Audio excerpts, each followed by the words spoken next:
Hi, in this video, we are going to talk about geometric series. So last time we talked about geometric sequences and geometric means. If you have not watched those videos, you can click on the link in the description below to have access to those previous videos. So geometric series, at the end of this lesson, the students will be able to accurately differentiate a geometric sequence from geometric series, correctly solve for the sum of the first n terms of a geometric sequence, and correctly solve word problems involving geometric series. So first, geometric series. Ano ba yung geometric series? It is an expression formed by adding the terms of a geometric sequence.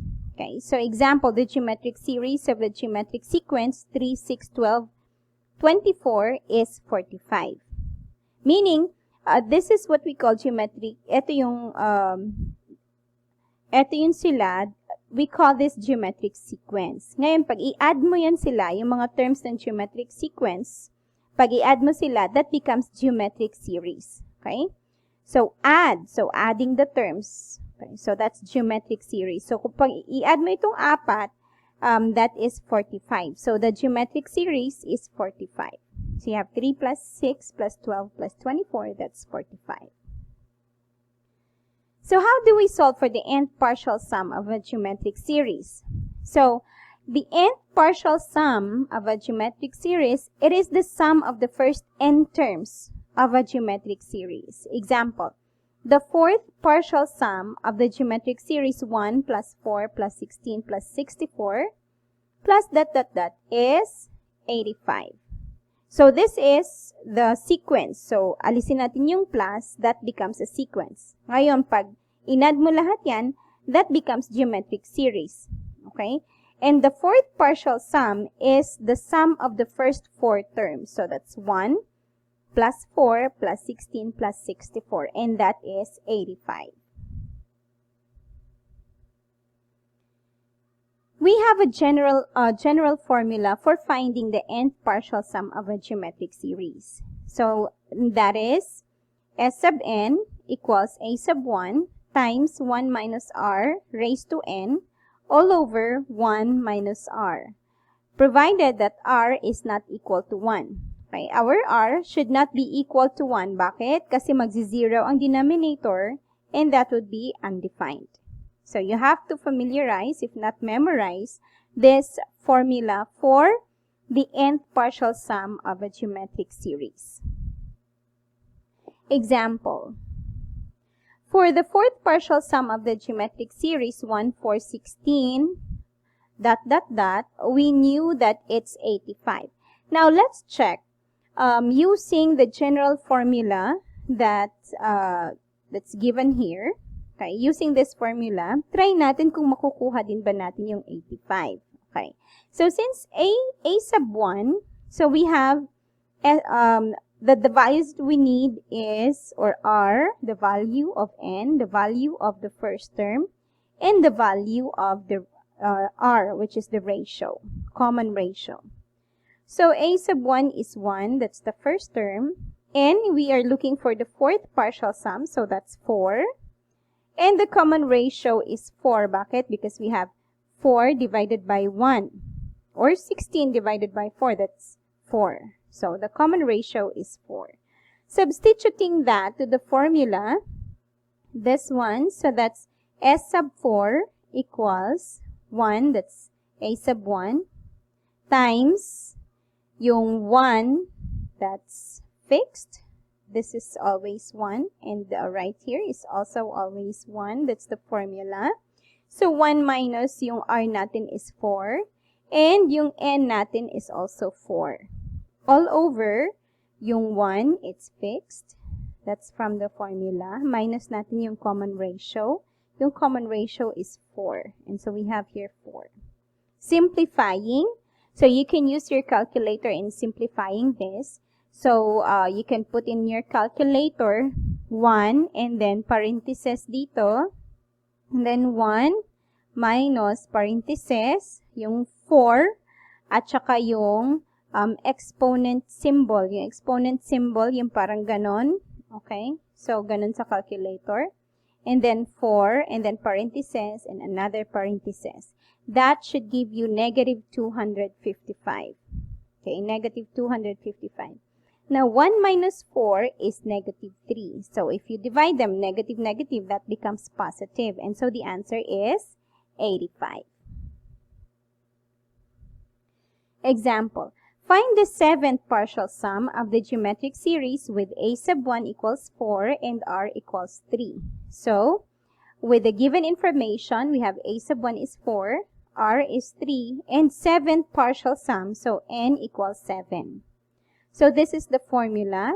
Substituting the values, we have s sub 7 equals 4, which is our first term, times 1 minus 3 to the power of 7.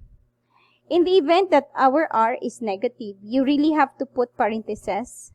Okay? Parentheses. Kasi, kung negative yung r nyo, ha? Okay? Negative. Lagyan ng parentheses. So, but this time it's positive. So, okay lang, walang parentheses yan. Right? Over 1, that's fixed, minus yung r natin is 3. Right? So, simplifying that, so this expression, we have 3 raised to 7 and 1 minus, or pwede nang idiretso yan, ano? Pwedeng idiretso. Sa calculator, you can type in 4, parentheses, 1 minus, parentheses 3 raised to 7, parentheses, parang, kung sa calculator yan, so you'll have 4, parentheses, 1, minus, and then you can have parentheses, this is a parentheses, okay, parentheses, and then you can have 3, and then yung exponent symbol na ganyan, and then yung exponent niya na 7, and then parentheses. So, this parentheses is the partner of this parentheses. So, you need to have another parentheses na partner ng parentheses na ito. So, equal sign, you should get, yung equal sign yan, that's equal to 4 times negative 2,186. So, I don't have the sum here. I don't have the answer here. But if you divide it to negative 2, ang answer nito ay divide nyo sa negative 2, you should get 4,372. Okay, 4,372. Okay, so example number 2, find the fifth partial sum of the geometric series below. We have 4 plus 4 over 3 plus 4 over 9 plus ... So in this case, we have to find the value of a sub 1, r, and n. Okay, so from this given information, we have a sub 1 is 4, that's the first term. Our n is 5 because we're looking for the fifth partial sum. And we have to solve for our r. Okay, we know that r equals a term. So, any term in the sequence, so that's a sub n plus 1 over yung previous term a sub n. So, if we take this, 4 over 3, that's a sub 2 over a sub 1. Okay, so 4 over 3 divided by or over 4. And so, solving this one, we have 1/3. Paano yan na-solve? Sige daw, review tayo. So, 4 over 3 over 4, it means 4 over 3 divided by 4. So, when we divide, di ba automatic yan? It's a whole number 4. Always yan yung denominator niyan ay 1. Okay? That is equal to 4 over 3, yung division magiging multiplication. And then, reciprocal ng 4 over 1, that's 1/4. 4 times 1 is 4. 3 times 4 is 12. Okay? So, finding the lowest term, that's 1/3. Kaya 1/3 ang common ratio natin. So, r pa yan ha, ang r. Now, substituting the values to our general formula, we have a sub 1 natin. This is the general formula right here. Okay? So, ang n natin ay 5. So, we have s sub n equals a sub 1 is 4. We have 4. Bakit tayo gumamit ng bracket? Okay, yes, gumamit tayo ng bracket kasi as a rule, pag gumamit na grouping symbols kasi sila, yung parentheses, yung bracket at saka braces. So, this time, pag gumamit ka na ng parentheses, And there's another grouping, so pwedeng gumamit ng another parenthesis or itong bracket. Okay? But in your calculator, merong ibang calculator na may bracket, meron namang wala. So, in that case, parenthesis lang pwede na. Okay? Parenthesis ang gamitin. So, we have here 1, it's fixed, di ba? Ayan, minus yung r natin is 1/3. And we have the exponent 5 over 1 minus 1/3 yung r. And so, this one, using your calculator, pwede namang diretso ito sa calculator, ha? Pwedeng diretso yan sa calculator. So, yung kagaya kanina, so you have 4, and then parenthesis, 1, minus, you can have another parenthesis, and then 1, and then yung fraction symbol na tinuro ko last time, so magiging ganun siya. 1 and then 3. So, meaning yan, that's 1/3. Okay? Parenthesis. Tapos, yung exponent symbol na ganyan. And then, your exponent, which is 5. And another parenthesis, kasi this parenthesis pair sila. And this parenthesis is for this parenthesis pair sila. Pag i-equal sign mo yan, maaaring ganito ang mag-display, 968 over 243. Or pwede ring in mixed number ang naka-display or pwedeng decimal. Okay? So, i-toggle mo lang yung symbol na, yung fraction symbol. Kapag ganito mo, i-toggle mo lang, i-press mo lang yan and that will give you another form or, display. Display nito, it's either naka-mixed number or yung decimal. Kung gusto mong hindi siya naka-mix form, i-press mo lang yung shift and then press mo lang din ito. Okay? So, you see the symbol sa second function.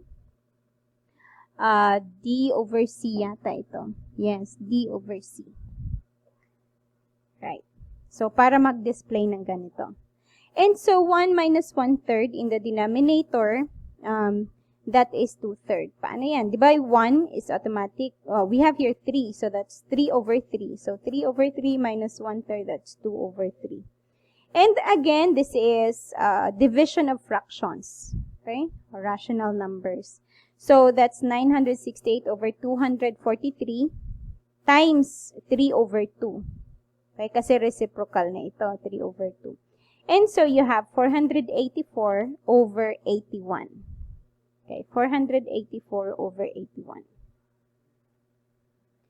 Now, I want you to try this in yourself. So, individual practice ito. Find the fourth partial sum of the geometric series with a sub 2 equals 4 and r equals negative 2. Notice here, it's a sub 2. So, you need to find the a sub 1. Kasi yung a sub 1 ang kailangan natin sa formula. Okay? And find the seventh partial sum of the geometric series below. So, we have 5 plus negative 5 over 2 plus 5 over 4 plus dot, dot, dot. I want you to copy and solve this in your notebook. Okay?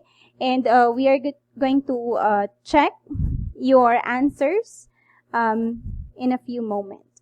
So, you can pause this video and you can go ahead and solve it yourself. Alright, so I assumed you are already done solving the individual practice number 1 and number 2. So let's go ahead and check your answers. So sa number 1, find the fourth partial sum of the geometric series with a sub 2 equals 4 and r equals negative 2. So remember our general formula, s sub n equals a sub 1 times 1 minus r to the power of n over 1 minus r. So, we need a sub 1. But our given is a sub 2. So, we need to solve for that. So, in solving for that, we can actually do that mentally, you know. So, our common ratio is negative 2. If we want the next term, if we want to get the next term, which is a sub 3, we multiply negative 2 to 4. And that's negative 8. But this time, we want a sub 1. So, it's the previous term. So, instead of multiplying, we divide. So, we divide 4 by negative 2. And the answer is negative 2. So, our a sub 1 is negative 2. Alright? And our n, we are looking for the fourth partial sum, so our n is 4. So we have s sub 4 equals negative 2 times 1 minus our r is negative 2 raised to 4 over 1 minus negative 2. Ito yung sinasabi ko na kapag ang common ratio ay negative, you really have to put it inside the parentheses. Okay? To let us know na yung negative, kasali siya sa i-raise sa 4. So, this becomes positive. Right? So, simplifying that using your calculators, of course, kung uunahin niyo ito, that's 16. So, 1 minus 16. Pwede namang diretso na sa calculator. And so, you'll get 30 over 3. And so, the answer is 10. Okay? Sa number 2 naman, find the seventh partial sum of the geometric series 5 plus negative 5 over 2 plus 5 over 4 plus ... So, in this case, you have to identify a sub 1, r, and n. Okay? So, let's go ahead and check that. So, a sub 1 is 5. That's the first term. Alright? And so, our n, we are looking for the seventh partial sum. So, our n is 7. Next, our r, we need to solve for that. So, negative 5 over 2, okay, divided by 5. So, we have divided by 5. So, again, this is division of fractions. So, we have negative 5 over 2 times, yung reciprocal ng 5 over 1 is 1 over 5. Negative 5 times 1, that's negative 5. 2 times 5 is 10. Pwede namang cancellation lang, di ba? So, you get negative 1 half. Right? So, our r is negative 1 half. And so, we have this formula s sub n equals a sub 1 times 1 minus r to the power of n over 1 minus r. Isang tekniko para madali kong ma-memorize yung formula is that every time I solve a problem, I really have to write the formula para ma-memorize ko siya. Okay? So, we have substituting, that's s sub 7, because our n is 7, equals, our first term is 5, times 1 minus negative 1 half, naka-enclose in parentheses because we have a negative value here, raised to 7. All over 1 minus times negative 1 half. Okay, so simplifying that, ito na yan. Alright? You can actually pause this video and study the solutions right here. Okay? So, pwede nyo namang isahin lang yan or diretso na yan sa calculator. And so, you'll get 645 over 128 over 3 over 2. Okay? So, again, this is division of fraction. So, that becomes multiplication. And yung denominator dito, magiging reciprocal niya. So, simplifying, that's 215 over 64. Or if you toggle on A, B over C, so you can get the mixed form of that. So that's 3 and 23 over 64. Okay? Now let's proceed to problem solving. Si Chelsea vowed that starting today, she will save money. This month, she saved 1,000 pesos. And for the months that follow, she will save 20% more than what she saved the previous month. How much will she have after 5 months?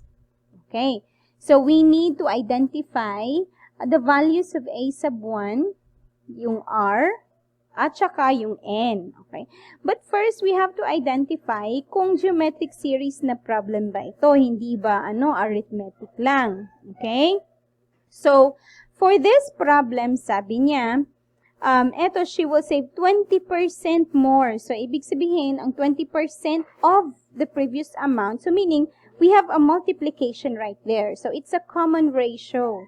So, this is a either geometric series or geometric sequence.